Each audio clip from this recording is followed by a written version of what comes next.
They say memory softens edges with time, but the day the guidance counselor announced scholarship winners still slices like fresh glass. We were crammed into Ridgeview High's auditorium, seniors jittery in polyester gowns, waiting for our name to be followed by the word award. Ryan Carter, class clown turned king of mockery, won the presidential grant and strutted across the stage pretending the certificate weighed a ton. When the counselor read my name and tacked on nothing but accepted without aid, Ryan mimed playing a tiny violin. His posse roared, and I felt 60 rows of eyes classify me as background noise rather than future colleague. Mom hugged me afterward and said, "All roads lead somewhere if you keep walking." Easy advice when every road tolls tuition. Dad tried to joke that baristas make better cappuccinos than college kids anyway, but the cough that followed reminded us the medical bills were still coming. I promised them I'd figure something out. I just didn't promise the plan would involve spreadsheets, strategic mergers, and a pink slip symphony 6 years later. Instead of dorms and dining halls, my fall semester was a concrete warehouse on the graveyard shift. I stacked 50-pound boxes beside men whose spines had given up bargaining long ago. During breaks, I balanced a refurbished laptop on pallets, devouring free courses in computer science and operations research. The internet doesn't care about your family's tax bracket. If you can absorb syntax and persist through error logs at 3 in the morning, it hands you keys to invisible kingdoms. I built tiny programs that predicted pallet weight distribution, then used them at work to shave minutes off loading times. A supervisor noticed, and suddenly my station had an unofficial efficiency guru. Ryan filled my feed with frat parties and captioned selfies. "Future CEOs need beer practice too." My thumb hesitated over the block button, but I kept the subscription. Nothing fuels a tired body like witnessing the comfort of future targets. I wanted details, majors, internships, where they'd land. Thin threads become useful later when you start weaving a net. Year 1 ended with me holding community college certificates in full stack development, 2 freelancing clients, and a bank account that still gasped for air. But momentum matters. I registered an LLC called Caffeine Throughput Systems, CAFTS on invoices, and pitched local businesses on bespoke automation. The pawn shop gig landed first, a crusty owner drowning in handwritten receipts. I digitized his operation in exchange for a dented Honda Civic, and a promise he'd tell everyone I saved his margins. The script saved them 4 temp workers during holiday crunch, and word spread inside small business circles faster than gossip at a bake sale. The Civic coughed its last breath just as an Amazon delivery van bumped it exiting the pawn shop lot. The corporate driver offered hush money instead of paperwork. I pocketed $800 and bought a used espresso machine for Mom. That night, frothing milk for the 100th time, I realized foam obeys the fluid dynamics we'd just covered in an online elective. Suddenly, everything was data, predictors, and feedback loops. Life wasn't random. It was an algorithm waiting for someone stubborn enough to debug it. 6 months later, a regional trucking firm melted down when its scheduling server crashed during a snowstorm. Their Craigslist SOS begged for cheap help. I drove a rental car through plowed sludge and slept in their break room 3 nights straight, resurrecting their Postgres database and migrating them to a lighter front end built from open source libraries. I charged $10 grand, payable only if shipping returned to schedule within 72 hours. They wired the money after 59, and I poured every cent into better hardware, a modest marketing budget, and part-time help.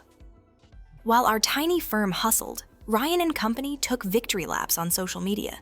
Cap and gown glamour shots, European finding ourselves trips, first days at Big U as marketing majors. A comment under one photo read, "Good luck to anyone who skipped college. Midlife crisis at 25 is gonna sting." I screenshotted it and pinned it above my monitor. We scaled lean.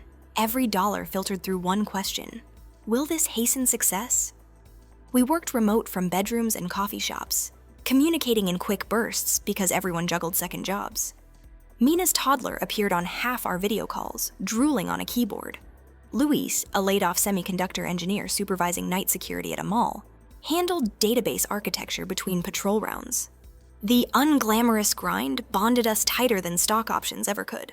By the end of year 3, CAFTS served 70 logistics outfits across 3 states, offering month-to-month contracts and real human support.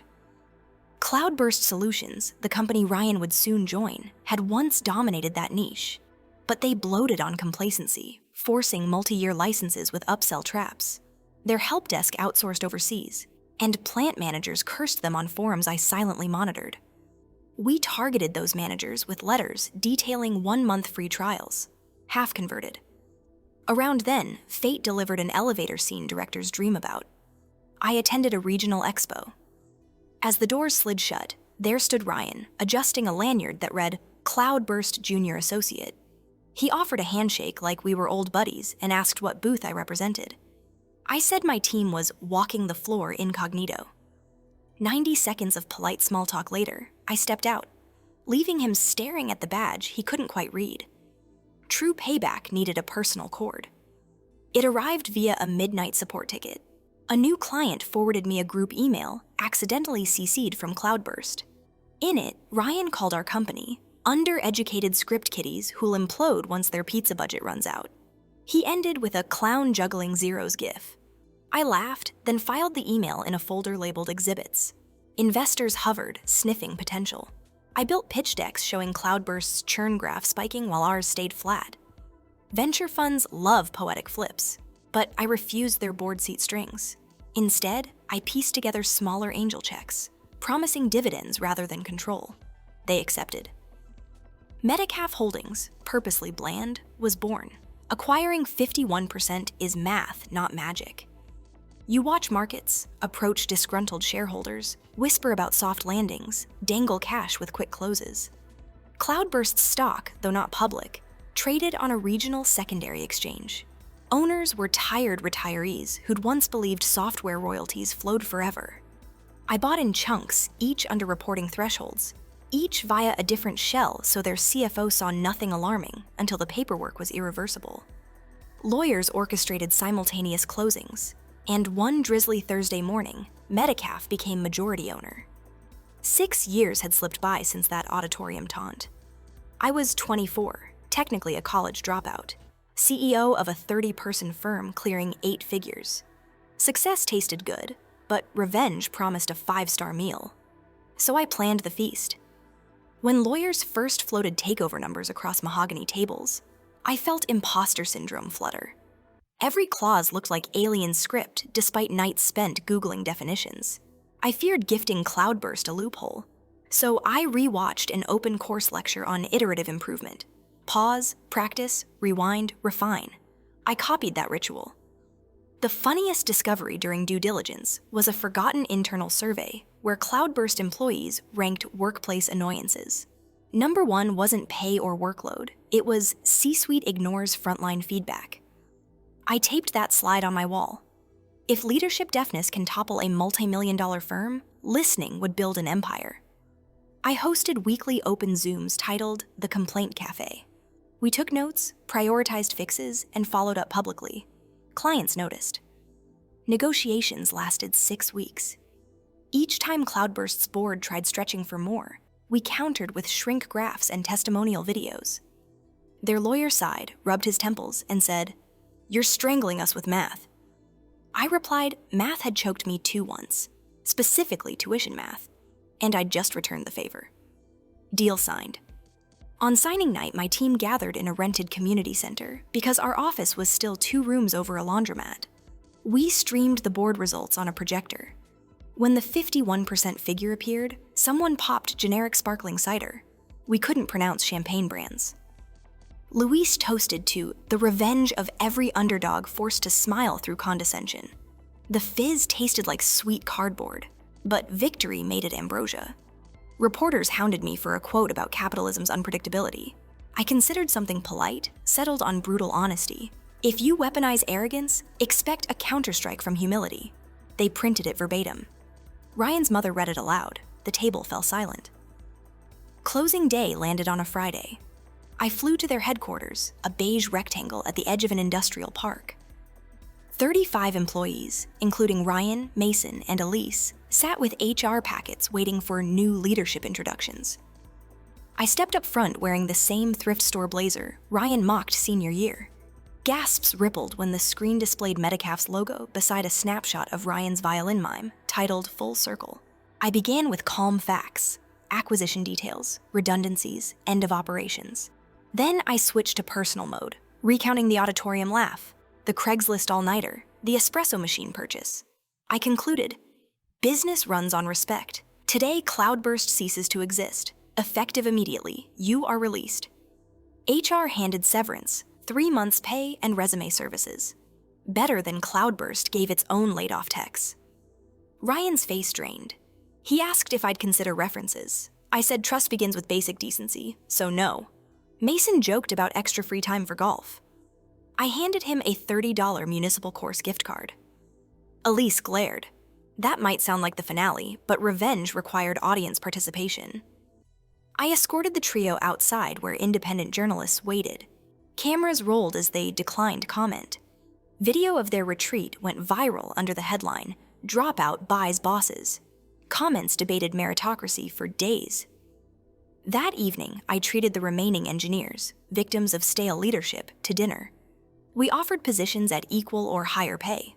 20 accepted. Velocity soared, and churn fell to near zero.